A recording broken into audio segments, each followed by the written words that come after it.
Hello again, everybody.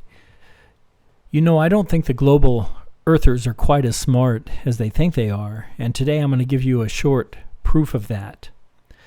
First, I want to state that I think the very simplest proof that we live on a flat earth is the proof of the horizon, that you can see objects miles and miles away that should be hidden under the curvature of the earth if in fact the earth was curved. There's some excellent videos out there. I especially love the videos concerning the Chicago skyline. And then there's some great ones also that deal with islands that you see from many miles away that should not be visible at all if we, in fact, lived on a curved earth or a global earth. Today, this proof deals with the airplane. I looked up this question on the internet. Does the spin of the earth affect flights? Well, one of the sites I got to was from the University of Cambridge, entitled The Naked Scientists. So Dave asked, does a flight take longer if the plane is flying against the spin of the earth? Dominique answered, well, in fact, what's important is the plane's speed relative to the earth's atmosphere, the air around it, because that's what's giving it its lift up into the air. And that's what is providing the friction, which is meaning it's having to thrust to keep going forward. I'm going to stop there for a second. Think about what that's saying.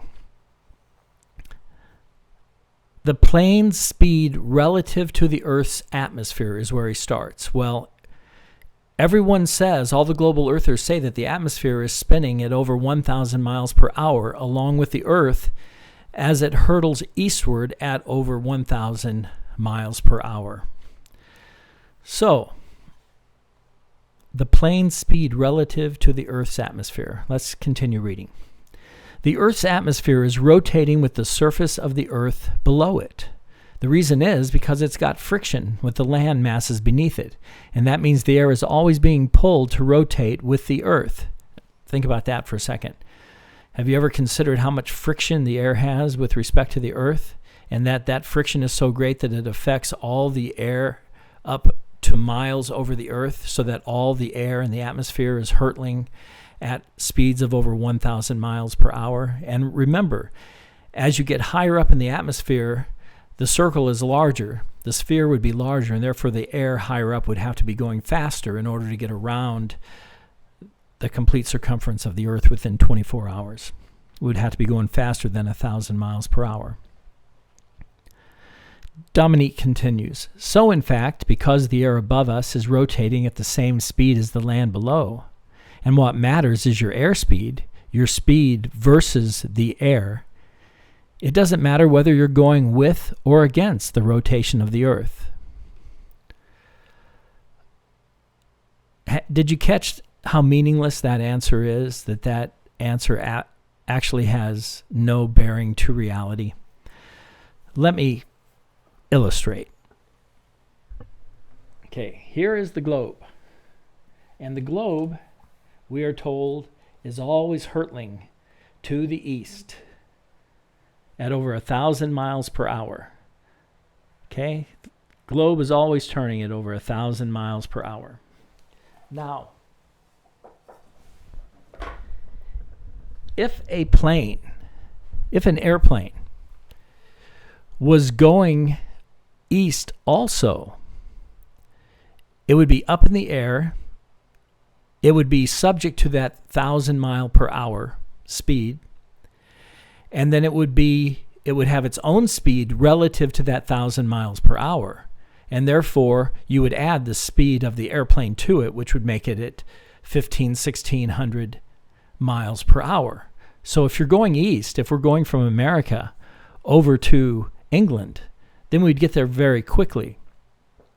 However, that would not be the case if you were going from England back to America, would it? Because in that case, your airplane would be going against 1,000 mile per hour headwinds. It would be totally different going the other way. And yet those who believe in the global earth do not seem to recognize it. I'm going to read Dave's response then. He asked the question, Dominique answered, then Dave said, the one thing I would say with that is that there are some latitudes where the wind tends to blow in one direction. So, in our latitude, the prevailing winds from the west, and they get even faster as they are higher up. So it's a lot quicker to fly from the States to here than from us back to the States. So it's actually quicker to go against the direction of the spin of the earth than with it. It just happens to be the way the air is moving. Other places, the wind is in opposite directions, and they'll have the opposite effect. Notice that they know that the wind has an effect upon the speed of an airplane. And where I live in Missouri, the prevailing wind is usually from the west. And so if an airplane does go from the west to the east, then I could see that the airplane would be perhaps a little faster than if it went from the east to the west because of the prevailing wind. But they do not recognize that with respect to the wind that would constantly be whirling around this earth at the same speed of the earth of over 1,000 miles per hour. If the airplane is up in the air, it's not attached to the earth anymore, and it would be subject to those 1,000 miles per hour winds. And they're not. We know that they're not. That, my friends, is another very simple proof that we live on a flat earth.